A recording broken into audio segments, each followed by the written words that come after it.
Hello, Boston. He's a lot more distinguished than I am. It's embarrassing.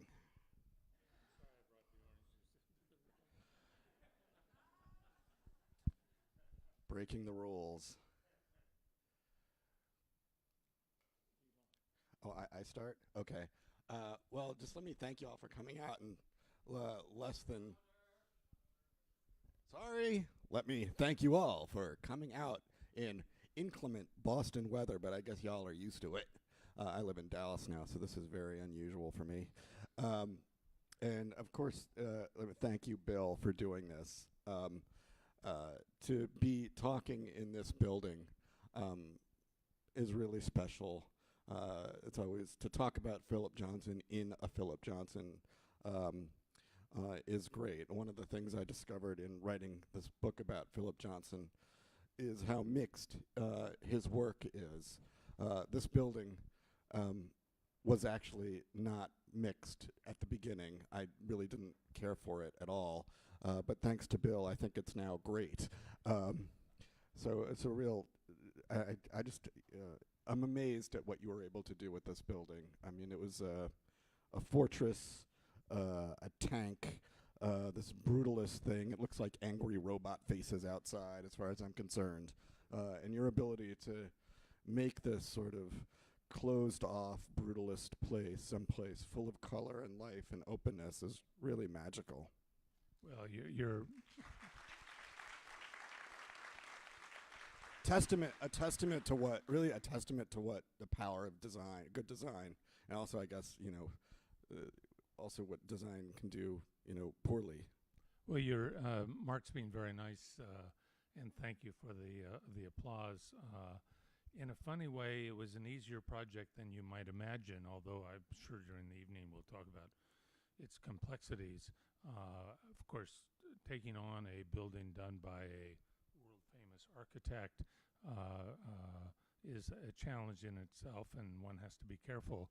I do want to thank the two mayors, both Menino and Walsh, and the two library presidents, Amy Ryan and David Leonard, who oversaw this project. And David was involved from day one, even as he became president later. And the important thing is there was a public facilities person named Joe Mulligan, who's trained as an architect, and he gave us the advice to take this on, and we had to take on the landmarks designation, both for the exterior as well as two major spaces on the interior. To take that on, you better learn as much as you can about Johnson and about the history of the building, but particularly the Johnson thing. And fortunately, Philip Johnson, as many of you know, loved to talk. He loved the stage, so he lectured all over the place, and he talked about all his buildings. And he gave us enough of a framework for taking on the landmark designation, which maybe we'll talk about later too. And so that's quite frankly how we were able to do what you've seen. And so the city of Boston and Joe and the landmarks, Elizabeth Stifel and Elizabeth Lipsey, all were part of that decision to really not. It would have been easy to move into a highly critical kind of anti-Johnson thing, and instead we actually tried to tie this into some of his intentions and then expand it. And we'll talk about that, I'm sure. But of course, you know far more about Philip than I do. So, Well, that's debatable, I guess. I mean, I think it's interesting to think about this building as a preservation issue. One of my theses in this book was that Johnson is a man of contradictions. He lived contradictions and he lived paradoxes. He leaned into these opposition. He was oppositional by nature. And preservation, I think, is a good example of that. So I think we think of Johnson in many ways as a preservationist, famously on the barricades in New York to save Penn Station, really kick-starting the American preservation movement. That failed, but then after that, joining Jackie Onassis to try and save Grand Central Terminal successfully in Chicago. The Glessner House successfully saved. H.H. Richardson. Of course, we're right by another H.H. Richardson monument, Trinity Church. So Johnson was very much in favor or a proponent of preservation right up until the point where one of his own projects came into play.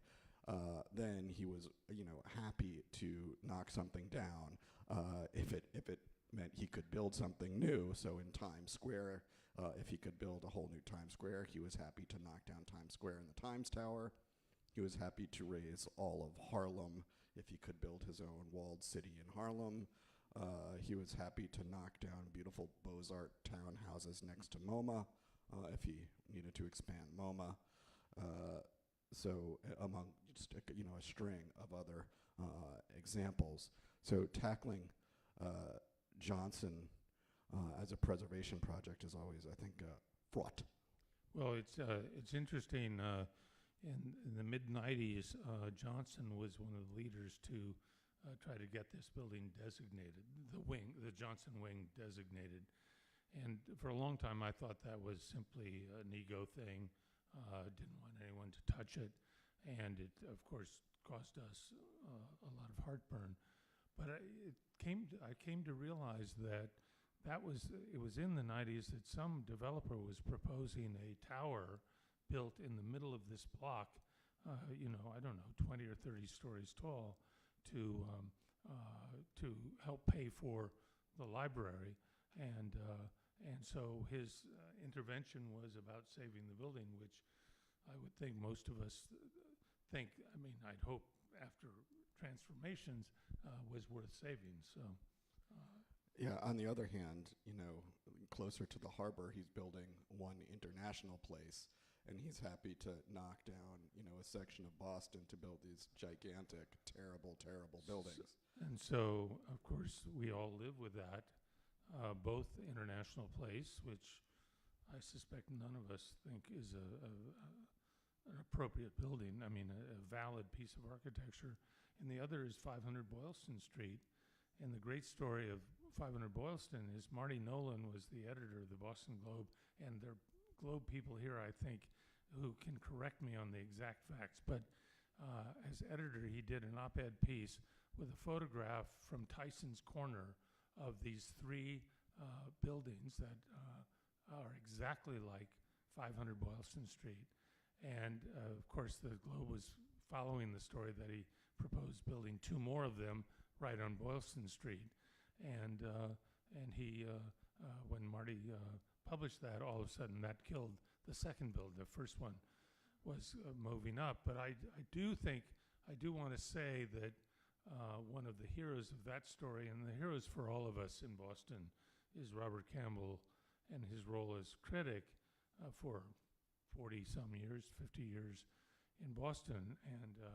And I think he built in the public sense about architecture that was much deeper than most cities get, and I'm sure Dallas is getting that from Mark today. But he set the tone such that Boston could rise up, goaded by Marty Nolan, to stop the second one of these buildings. It's just an interesting factoid of Johnson, and I think those are the two major buildings in Boston that he did, besides the house he did when he was a graduate student at age 45 or whatever. That's right. So the major Johnson buildings in Boston are generally not great. In fact, that is where Dallas and Boston share many things. Not necessarily weather patterns, but they do share a collection of bad Philip Johnson projects.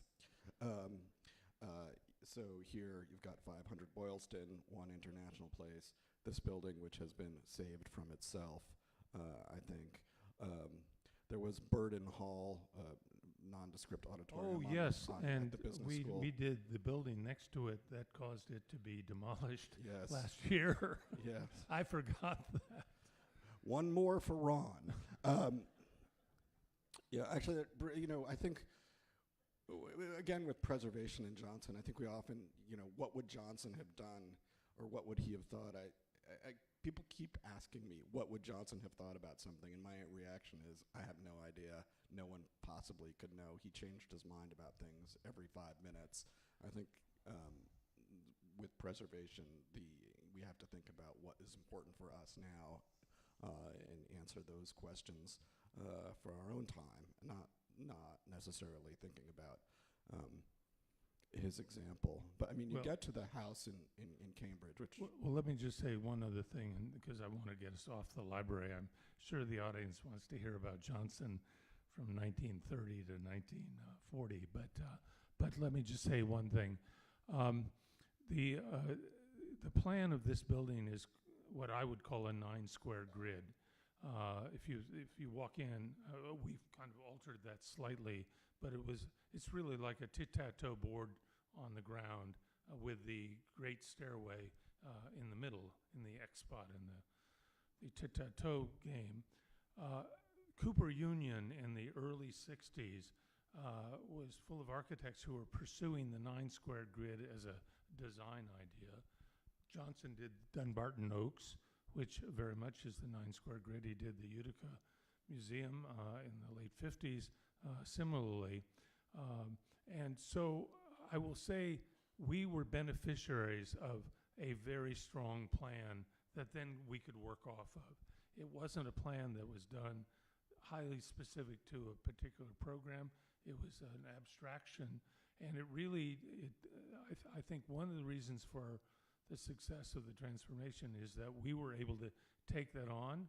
We, of course, the tic-tac-toe squares on Boylston Street, we tore down the walls, so it was one big space, the great urban room. But the rest of it, but the structure is still there. You can see it. And so I do want to acknowledge that this aspect, which, by the way, this shows how hard he is to deal with. On several occasions, he said no, there was no 9-square grid. The stairway is in the middle because he's trying to emulate the courtyard that McKim did in the original building. And other times he talks about the 9-square grid. And so, he's getting it both ways. And but in this case, when we began work on this, we clearly spotted this historic thing and played off of it. Before you go ahead with the house in Cambridge. Well, I'll talk a little bit about the grid because I think it's important, and also about the central atrium. This is a point I make in the book, and I think this building is a great example of it. And Johnson liked to talk about architecture. The way you experience architecture is through procession and movement. He looked back to the Acropolis in Athens, and how the way to understand and the way to experience great architecture was through time and space, and this unfolding pattern between time and space. And with Johnson's own architecture, what's interesting is that his architecture is never best understood that way. His buildings have a penchant, almost always have this central hole in the middle. So we talk about a tic-tac-toe grid, but they always have this sort of big atrium or big open space. And here, this is a perfect example of it. Probably the ultimate example is his own glass house, which is just a blank open room, really. But they repeat over and over and over again in his architecture. And in a big open room, you don't understand a big open room through movement. You understand it by staying still and looking around. There's no reason to move around it. What animates that kind of space is its scale, but also people in it. And I think that was about really what Johnson was about. When those spaces are alive with a lot of people they can be really energetic and positive and have humanity. But when they're empty, they are inhumane and feel inert. And I feel like that was a metaphor for his personality. He sort of needed people to charge him and to be full of ideas. And he was all about this exchange. And you can see that in his architecture. And I think what's so special about what Bill did in this building is that that atrium was sort of a dead, void space and inhumane. But by opening it up, by bringing color, by making it a place that was really occupied, you brought that humanity into it in a way that it was cold and lifeless, too much in the past, and it gave new life to this building. Okay, so now we can pivot to Johnson and his previous history in Boston, or what? What shall we discuss? Say that again. I said, now we can talk about some other Johnson aspect, maybe his life in Boston, his first life in Boston. Well, his first life, those of you who've read Mark's book, he was an undergraduate at Harvard. It took 6 years to graduate. 7 years, 7. Yeah, so Johnson was sort of a classic case of the poor little rich boy. He came from a very well-to-do family in Cleveland. His father was a corporate attorney, Mr. Cleveland. But Johnson they were sort of very ungiving parents, not very, and Johnson was moved around a lot in schools. And he was very unhappy as a child, not sure who he was. He had a stutter. He was very shy, very bright, but very shy. His father's solution to his stuttering problem was to throw a glass of ice water in his face. It didn't work. And Johnson eventually heads off to college at Harvard. And he spends 7 years at Harvard trying to figure out who he is. And it's here that it really comes to terms with the fact that he has what we now call bipolar disorder, manic depression, essentially. So he has these periods where he's has incredible energy, and he thinks he's like a master of the universe and a Nietzschean Ubermensch, and that the rest of the Harvard undergraduates are idiots, and he doesn't understand why it's a waste of his time to be around them.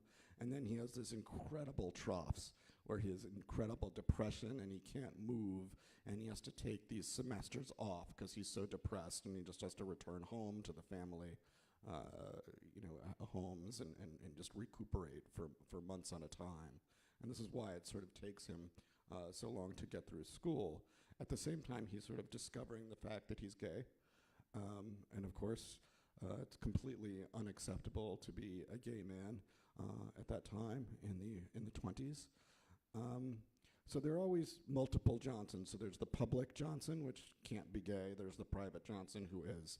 There's the up Johnson. There's the down Johnson. So as an architect, we think of Johnson as this person who flitted about from style to style, who was notable for his inconstancy in all things, always occupying every pole of every position. He was a modernist, then he's a postmodernist. He's an elitist, but he also is a populist, etc. But you can see that's sort of part of his natural persona. There have always been deep within him these multiple Johnsons. So to me, it's only natural that as he grows older, that sort of intellectually there can be multiple Johnsons also. So walk us through the next two steps: the MoMA step and then the right. So Johnson's leaving MoMA. So what's amazing is Johnson spent 7 years at school. He doesn't know what he's going to do, and finally, sort of at the end of his term, he sort of discovers architectural history. And he meets up with Alfred Barr, who is teaching, who is sort of young whiz architectural art professor at Wellesley. And Barr is being tapped to, invent the Museum of Modern Art. It's going to be a new kind of museum, a museum not just for modern art, but for all of what modernism is. It's going to have, art, but also architecture, perhaps film, theater, dance. It's going to encapture all of these, photography. Nothing else like it. And for an architecture curator, which is not something that exists, Johnson presents himself as an interested party to this.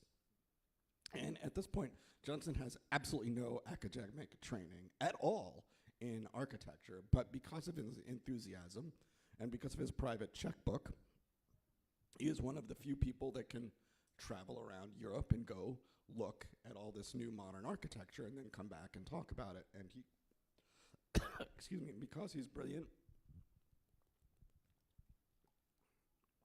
he joins the museum, and he has this incredible career. It turns out he is a brilliant curator. First major show, the international, basically what we now call the International Style Show. That's not actually what it was called, but this is the show that really introduces modernism, European modernism to America in 1932. Sorry. 2 years later, another major exhibition, groundbreaking, called Machine Art, that suggests that designed objects, objects of industrial design, everything from cups and saucers and airplane propellers, a waffle maker, a dentist's drill, all of this is worthy of attention in a museum. And not only does he have this idea, but he mounts it in this extraordinary, beautifully designed environment that is still incredibly influential to this day. So he has these two monumentally pivotal exhibitions, and he is being hailed as this boy wonder curator. The New York Times calls him a maestro and a boy genius. And his response is to just chuck it all away. He just completely throws it away in 1934 to begin to form his own alt-right nationalist populist political party. That may sound familiar. But he does that, and he embarks on this basically nearly 10-year career trying to become an American fascist political leader.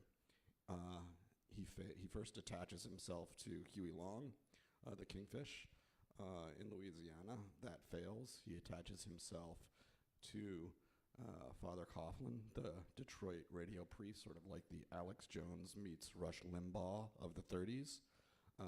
That too fails, and finally he sort of becomes an agent of the Nazi state itself, working closely with the Gestapo, the German Abwehr, they're essentially CIA there was no CIA, the German Secret Service, German Foreign Service, Propaganda Office, and what he's doing is trying to mainstream fascism in the United States. And of course, the German state, it's very important for the German state to keep America out of European affairs. So to have an intellectual like Johnson promoting fascism here is extremely useful. And of course, the entire Republican Party at that moment is amenable to this sort of isolationist, American first propaganda. And Johnson's just way off on the fringes, but buys into the entire Nazi kettle of ideas, which are just so repugnant. All of the anti-Semitism, eugenics, he's right up in there with all of it. And then, of course, Pearl Harbor comes, and he realizes he has bet on the wrong horse, and he needs to reinvent himself. And this is when he comes back to Harvard again to try and invent himself anew. to get out of the spotlight, to try and put his past behind him and become an architect. And of course, so architecture now is really his third career. We think of him as an architect, but he started as a curator. Then he became sort of a populist politician, journalist, and then only then does he begin life as an architect. Let me just say, and I've told this to Mark, I think it was when I was in law school I read William Shire's book, Berlin Diaries, and Shire, of course, did Rise and Fall of the Third Reich later. And in the diary, I'm reading along. I'm interested in European history. And page 130, all of a sudden, here's this reference to them being trotted out by the German foreign office to the hills overlooking Danzig as the German troops invade Poland in September of '39. And Shire talks of there was this young Cleveland architect, a Cleveland-born architect, who we're all convinced is an agent of the Nazi government. Of course, in your book, you point out that I guess they were roommates one night, which I'm not suggesting anything beyond that, but Shire hated him. And I guess now your book showed me that they traveled into Poland following. But let me just say, when this was long before I became an architect, and I said, how can a profession not be acknowledging this when it's in a major history book by a major author? And I hope you can talk about that some, maybe Poland too. But right. Well, he bunks with he's nominally Shire is on a press junket with the Nazi-sponsored press junket for the foreign press to watch the Wehrmacht lay waste Poland. It's really awful. And Johnson goes as a member of the American press, quote unquote.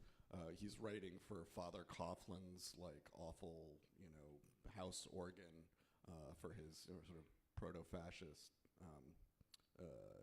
political party. Yes, he bunks on this trip for a night over Danzig, watching Germany just decimate the city, and then Shire goes home and Johnson continues on, travels on because he's enjoying watching it so much. It's really appalling. One of the things that's interesting is that Johnson only ever admits throughout his life. I mean, there's a question of, should he be forgiven? Was he contrite? Did he atone? And the truth is, after the war, he apologizes for his behavior. We're right next to the Kirsten wing. I forgot what exactly the Kirsten is named for there. The Kirsten business wing. Kirsten was the son of right. So this is Filene. The Kirsten here is for the father of Lincoln Kirsten, who was a scion, sort of the director of Filene's Basement. Lincoln Kirsten, one of Johnson's closest friends, founder of the New York City Ballet, among other. But Kirsten, the leader of the Jewish philanthropy in the 40s, and Kirsten Jewish. And Kirsten forgives Johnson, and other Jewish friends forgive Johnson. Alfred Barr forgives Johnson. They do it because he apologizes to them, and they believe him, and because they really care about him, and he's brilliant and charming, and they love him, and they want to believe he's earnest. And Johnson designs a synagogue. He does it without fee. So the question is, then, was that an act of atonement, or was it an act of opportunism? Because it was also a loss leader for his young business. So he knows he can get the job by doing it for free. And then not long after that, basically 10 years after that, he's designing a nuclear reactor for his close friend Shimon Peres in Israel. So he goes from within about 15 years, he goes from proselytizing for the full awful horrors of the Nazi state to helping the Jewish state develop the most powerful force in the destructive force in the history of man that the Jewish state can use to defend itself. How do you even, process that? It's Johnson. This is Johnson. The other question is how did he get past it? So Johnson only ever admitted culpability for what people figured out. And no one ever figured out really how bad it was. So when people figured out something, he would say, apologize for that, but no more than letting on no more than what they knew. So that was part of it. But I think the real answer is that after the end of the war, no one was really interested in looking back at people's pre-war records. This was a new America. It was the post-war era, the post-war boom. America was reinventing itself. It was a new modern country. And God, it was interested in looking forward and moving forward and just booming and going. And it's just a whole new era. And the truth was, there were a lot of people who had not covered themselves in glory in the 1930s. The entire Republican Party had fought, to stay out of European affairs, to, let Britain sit there getting bombed without loaning them, without lending. So it was very easy to just look forward instead of looking back. Why look back when we can look forward? So I think that was how he was able to get past things, because he acted with contrition. He had very powerful friends who liked him, and because the country had no interest in looking back. It generally has no interest in looking back. And I would also say that he didn't entirely get over it either. Although we think of Johnson as the skyscraper architect, and we began talking today about, these giant towers that he's building, or 500 Boylston and one international place, this major building. The truth was that after the war, Johnson spends most of his career as a residential and institutional architect. He does not have any commercial clients until the late 60s, when he's pretty late in life.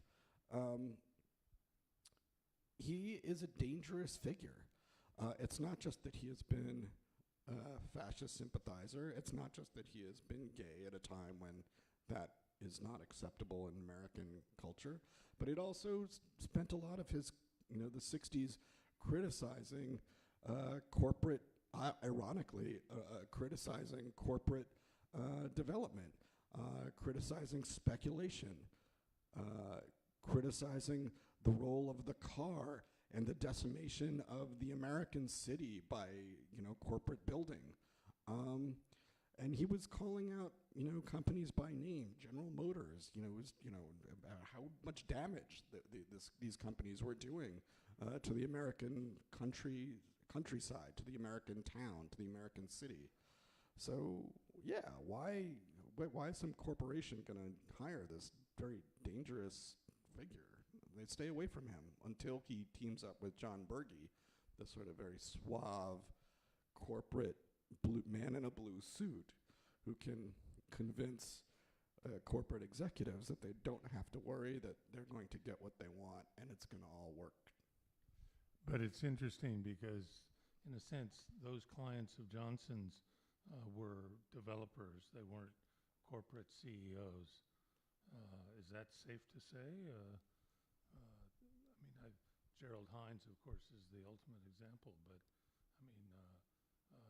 the two buildings here were done, well, one was by Hines, but these were all developer buildings, not corporate headquarters. Yeah, he really doesn't do a lot of corporate work. It starts to come, but even then it's developer driven. But he doesn't even have developer projects. really until Hines. I mean, his first skyscraper, beautiful tower, is the IDS in Minneapolis. Really a beautiful, beautiful building. Which Mark's undoubtedly seen all the buildings. I will say, if you're ever in Minneapolis, it's worth seeing. It's a really fine building. It fights against the bridge system of Minneapolis, brings the major civic space or major public space down to the ground. It's clearly one of his best buildings. I think it's one of his two great, Sky Tower projects. At the beginning of his tower building career, he starts with these two fabulous post-Miesian towers, IDS in Minneapolis and Pennzoil Place in Houston, which is this twin-towered, sort of the non plus ultra of corporate modernist design. It's just an immaculate, beautiful, beautiful building with it's an atrium base. It's really, really lovely. But that's when, right after that, is when he decides that he's too comfortable, and that's when AT&T comes about, and he's going to rattle the entire profession again. Of course, when he did Pennzoil and IDS, he was in his mid to late 60s, right? Which is a strange time to start on a whole new building type. Exactly, yeah. I mean, and he's only starting, right, and then he starts new building types, periodically after that, because he's... And new styles. And new styles, right? I mean, look, he's starting AT&T, AT&T doesn't come out doesn't open until 1984. Right. He's practically... So by then he's 78. Right. And he's still got a long way to go, right? He lives to 98, and he's causing trouble all that time. Other buildings you want to... what is your assessment of his place in history of the last half of the 20th century architecture? Well, to me, I think it's mixed. I think there's a lot of people ask me what most surprised me about this book, and I will say, when it was suggested that I take on this book, I'd finished another book, and agent suggested I take on a biography of Philip Johnson because he was a major cultural figure who had not had a posthumous biography at that point. And my initial reaction to that was absolutely not, because I knew the basic contours of Johnson's fascist history, what people knew to that point anyway, and I knew a lot about his building, and I didn't care for a lot of the architecture, the postmodern architecture especially, but I also didn't care for this sort of direction that he pushed architecture in. I think he's largely responsible for moving architecture towards a sort of emphasis on starchitecture, on big projects by a jet-setting coterie of his chosen few. And that wasn't really what I was interested or thought architecture should be about. So my initial reaction to this was that, I didn't want Philip Johnson in my head for the 2 to 3 years it would take to write a biography, not realizing it would take 10. So I went home that night, but then I started thinking, maybe this is the book I actually have to write about, because this is a book that could be about, he did live the entire American century, right? So it could be about all of America through this entire period. It could be about the transformation of the American city, the transformation of architecture and the architectural profession, and at its core is this figure who is both, has this incredible charisma, who you can't help both be charmed by, but also repulsed by at the same time. And if you're a writer, that's really appealing. And one of the things that surprised me as I wrote was there's an enormous, enormous body of work because he did live so long and was productive. And it surprised me how much of it I really liked. I mean, there is a lot I really, really don't like. I mean, the Boston buildings and the Dallas buildings. Unfortunately, like two cities I have to spend a lot of time in have terrible Johnson projects. But there's so many that are lovely. Dumbarton Oaks in Washington, Pennzoil, IDS, what he did at the Museum of Modern Art, some of his residential work right after the war is really beautiful. So the Amon Carter Museum, I have a real soft spot for the Amon Carter Museum. I think the New York State Theater in New York is a fantastic, fantastic building. I think the Promenade is like one of the great spaces in New York. On the other hand, you have a place like Bopst Library, or I call it Book Jail, which is so like this building that had this sort of empty core, the sort of void at the center that I mentioned at the beginning of this. It was so dehumanizing that NYU students were committing suicide in it with such frequency that they had to glass it in. That's how sort of desperate his spaces could become. So yeah. Would you share, I mean, still one's trying to understand how he had this level of power in our profession. And clearly the wit and the charm and the supreme intelligence are all part of that. But would you share kind of his role at both at MoMA and maybe vis-a-vis the New York Times in terms of capturing in the kind of world of public information how he played that game to the ends he did? He was interested in power, right? His influence is his buildings and also in the exercise of power and in the direction that he could shape the future of architecture. And it begins right at the beginning of his architectural career in 1932, right? So the first major exhibition he does is this Modern Architecture International exhibition, the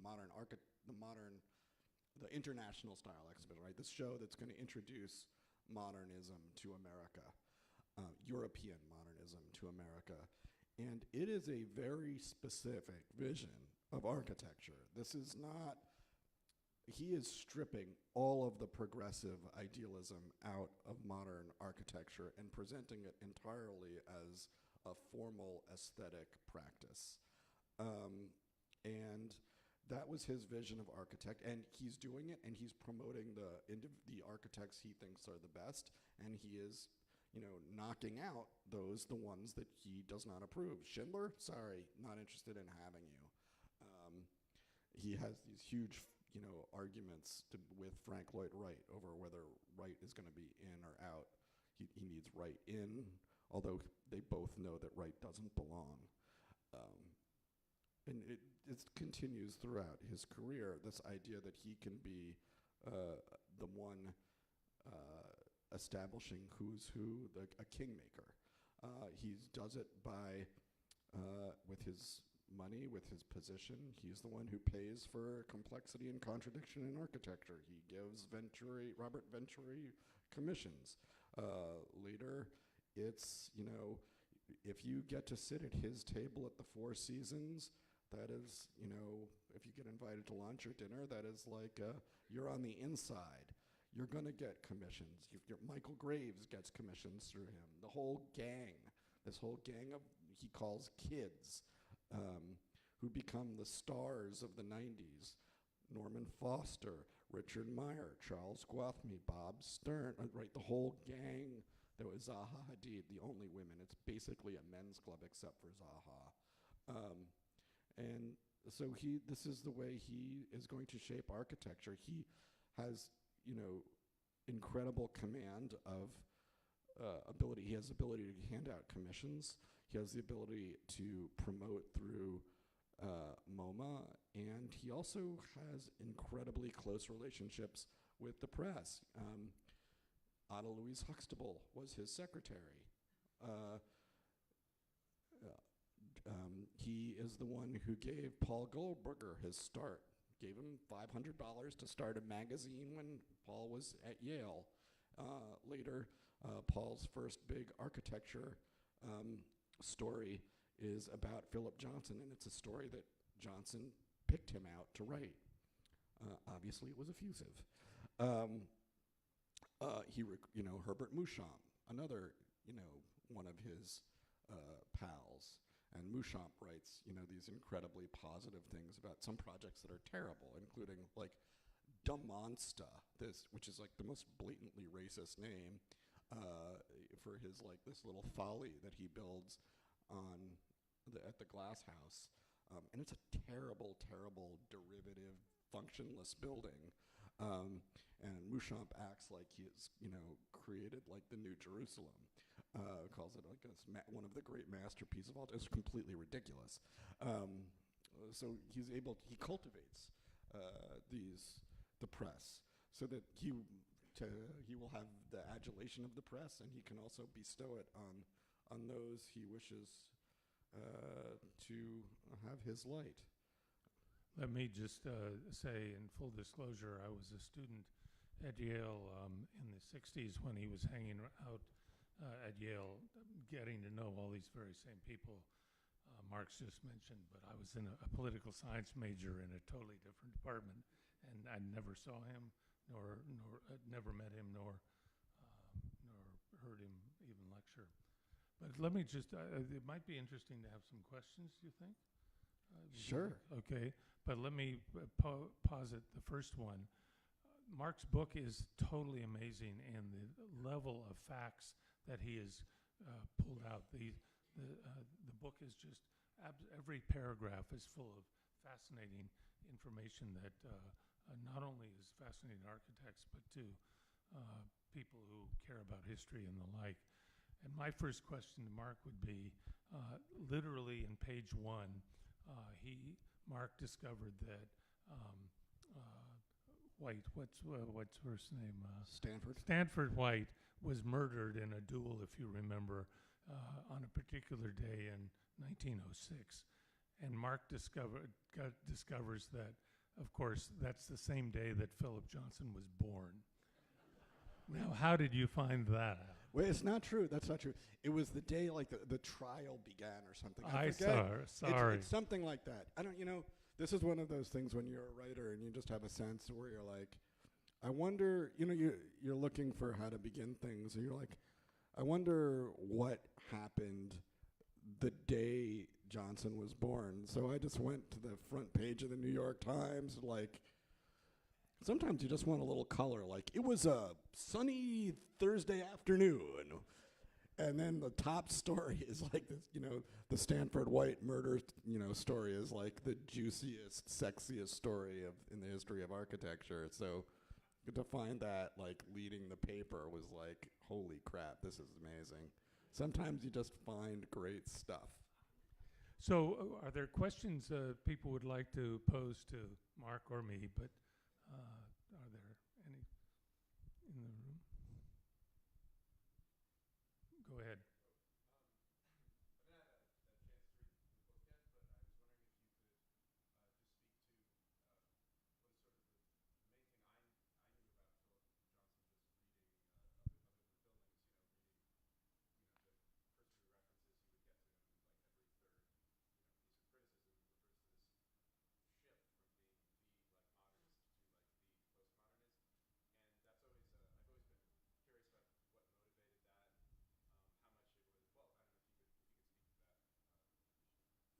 He's asking the question about the shifts, the stylistic shifts of Johnson, and particularly he's mentioned the moving from modernism to postmodernism, which is a subject many people talk about.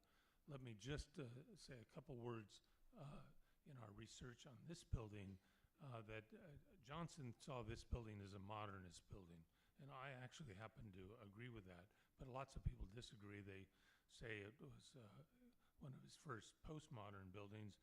He first designed this as an armory with no windows, and thank God the trustees put an end to that. but even it was a building, as you all know, which had very little view outside. So there was this metaphor of the armory. But Johnson now later kept saying, well, this was on the cusp from modernism to postmodernism. But you've probably dealt with that constantly. Right, let's talk a little bit about the style of this building. So Johnson, this is from this period where Johnson is trying to figure out where to go. He is a Misesian, right? His early career is Mies, but he modernist. But he has this. He can't resist this edible urge to kill the father, and you can see it. It's an interesting question: is what is postmodernism? And this is like this long argument. To me, postmodernism starts in the 50s when Johnson really starts introducing classical motifs into his building. First in the bedroom of the guest house, the brick house. So he puts this faux canopy with this dimmer switches. It's sort of like he claimed it was influenced by John Soane or Hadrian's Villa, whatever. And progressively then you sort of a whole group of architects are sort of are starting to look towards classicism. This period today, a place like Lincoln Center or the Amon Carter, et cetera, where you sort of Minoru Yamasaki, Edward Durrell Stone, Johnson, this sort of today we call it new formalism, but it's introducing a sort of a classicism into modernism. It's very monumental, very on center, authoritarian. Rainer Banham called this the toe dance or the ballet school style as a reference to sort of classical ballet, which is sort of fey and classical and pretty. There was sort of a derisive term for it. I think there's a new appreciation for some of these works now, although I think there is something a little fascistic about them. Johnson adopts this stuff, but then he's trying to figure out a new path. What's it going to be? And there are periods where he just does not know what to do. There's a period where he just starts putting all of his buildings underground and throwing an earth blanket over them. So there is an art gallery on his own estate that it just looks like like the treasury of Atreus door with the grass over it. There's a house like that. There's a library in Arkansas like that. He just doesn't know what to do, doesn't know how to draw a facade. So the solution until he figures something else out is just put everything underground. Then, of course, I think this building is his response to Luke Kahn, right? Kahn is this incredibly powerful figure. He has everybody, the architectural world is responding to this sort of monumentality of Kahn, and this building to me is just his attempt to do Kahn, right? It's got, it's sort of the geometry, the boldness, the concrete. There are a series of buildings like this in Johnson's would-be Kahn phase. Whether you call Kahn postmodernism, it's its own modernist group. And then, later Johnson will move towards with buildings like PPG Place, the Lipstick Building. He becomes more and more overt in his classical reference until we get to AT&T, which is just a flat out, that's flat out, Pomo. Or at least one direction of it. It was very different from like what Robert Venturi is doing, which is another story. All right, we don't want to have a big architectural lesson here. But the question is why? And I mean, I think the answer is that Johnson was a restless mind and he loved controversy. So the second he ever got comfortable in something, he felt like he needed to move on and be at the center of attention. He liked attention, he liked to cause trouble. And he also was genuinely interested and like to move on. And what's interesting to me is that in architecture, that's completely unacceptable, right? The profession is such a moralistic profession, right? Modernism is such a moralistic discipline or idea, right? It's about honesty in structure, honesty of materials, being true to the moment. So when you start moving away from it, it's not seen not only as an aesthetic, as an aesthetic rejection, but also sort of like a moral rejection of who you are. So this is how he's seen as so repugnant, because it's not just that he's made a different aesthetic choice, but an aesthetic choice that reflects on his lack of morality, which in some ways is unfair. And then we get to like, how do you rank him? And it's like, people often say like, well, he was no con or no right. And that reaction to that is like, well, who the hell is? I mean, you can't like judge people on that, right? So, yeah. Another question? Yes.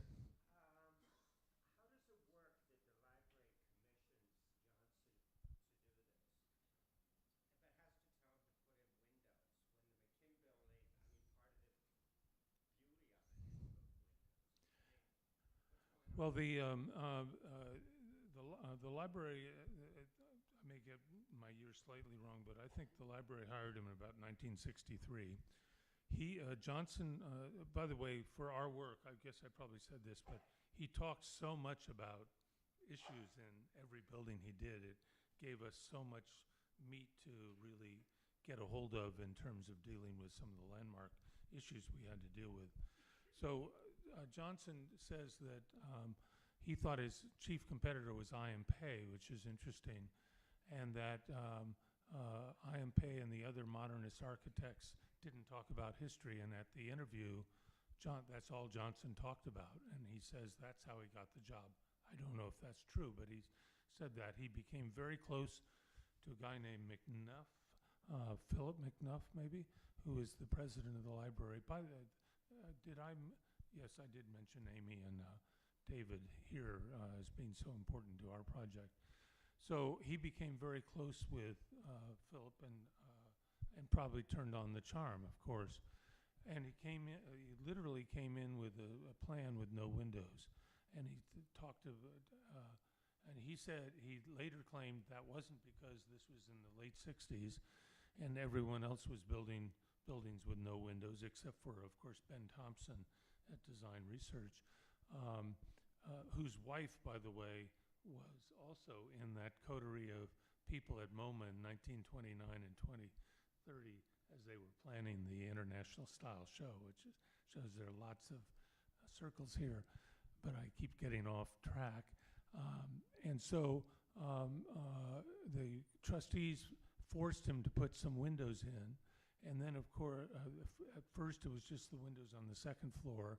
Then they forced him to put them in the first floor, but then he covered them up with those, what were called plinths in all the material.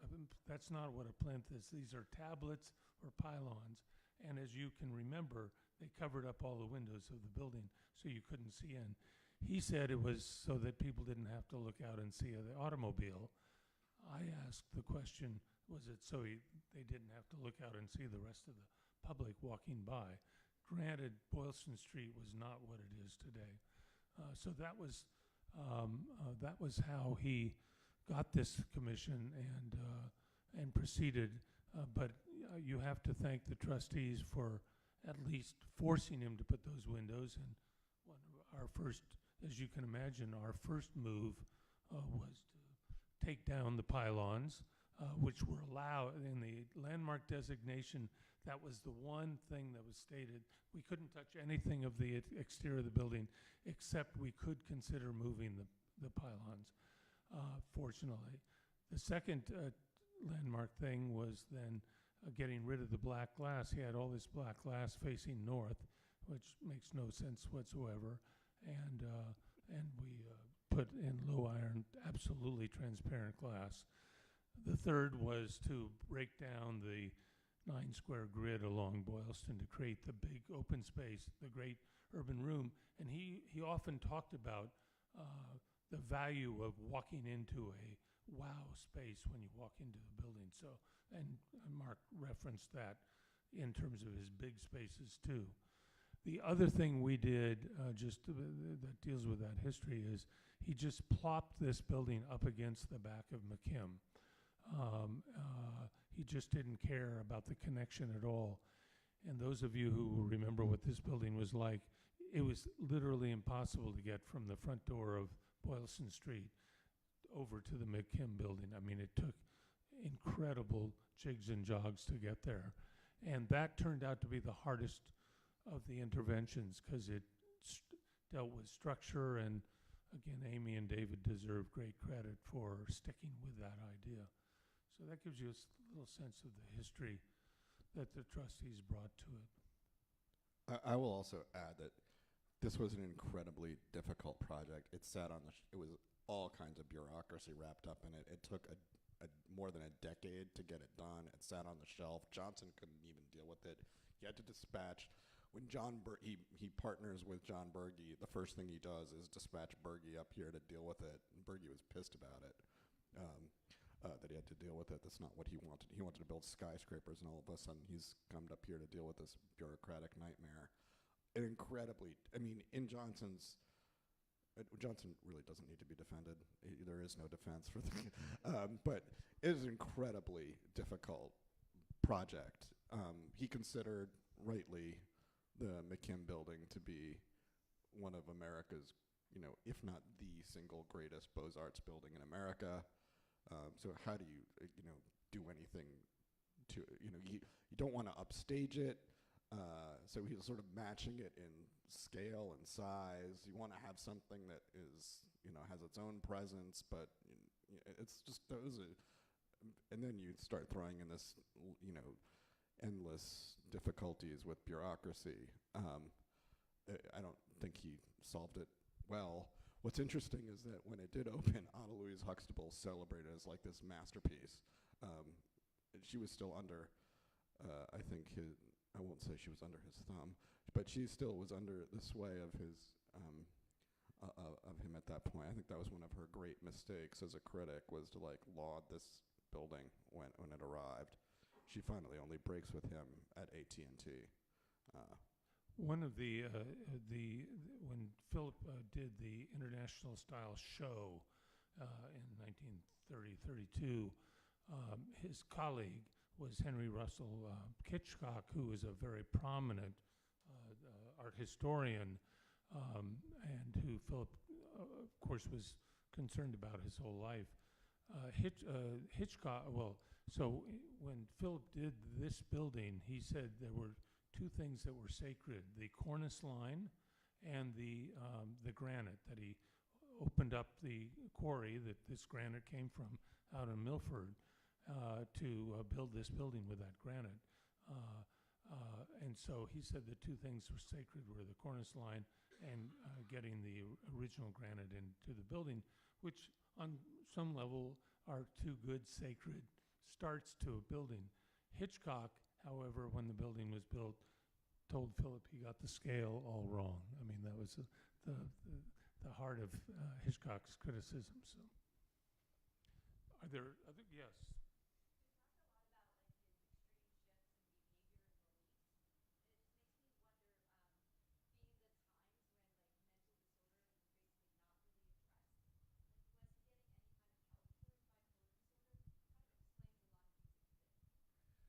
He did. The question was, did he ever receive treatment for his mental health issues? And the answer was, yeah, he did. He had a nerve specialist, as they were called at the time when he was in undergraduate. And then later in life, he had doctors. But at the end of his life, he was taking enough Prozac to calm down, a small herd of buffalo. I don't know if that's true. He was taking Prozac. But so, yeah, it was treated. I mean, but it was a problem. I think, the older he got, the more comfortable and he got, the less of a problem it was. but it was there. In one of the interesting things is that so the International Style Show, 1932, it's incredible work to get it open. And it's this huge success, this opening. It's like spectacular.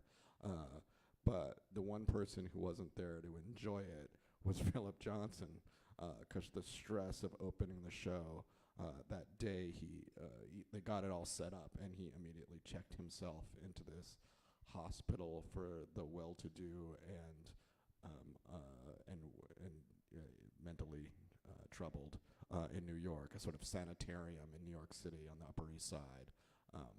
So all of the congratulations to him are sent to this sanitarium where he's recovering from putting together like his great achievement, his first great professional achievement. It's sad, honestly. Shall we have one quick last question, because I realize we're extending. So actually, you've had your hand up all night.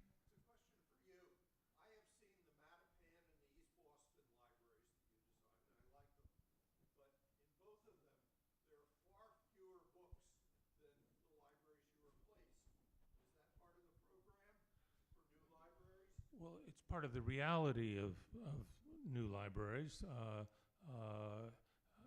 I don't.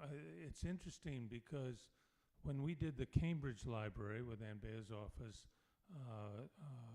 Susan Flannery, the librarian there, said, when you walk into a library, you want to see books. That was her kind of teaching us Library 101. And quite frankly, that has been the way we've designed those branches as well as this library. I mean, what's interesting, you walk into either of those branches, you immediately see books. So you, even if there aren't as many as there were before, and certainly the fact that Amy and David strongly wanted a major recent book section to this building to be right at the front door certainly follows that. So I think the challenge is books are still a real part of the world of libraries, and they're part of a world that many of us love. And we're not trying to make libraries as community centers. We're trying to make libraries as town commons, if you will, where people can come and do many things, but we're not trying to deny the roles of books. And of course, give us 50 years, we'll have a better idea how that plays out. But okay, any last words, Mark? Thank you all for coming out on a tough day. And thank you, Bill. And thank you, Mark, for including me. And thank you to my office and Cliff Gailey particularly, who was an important fellow principal on this.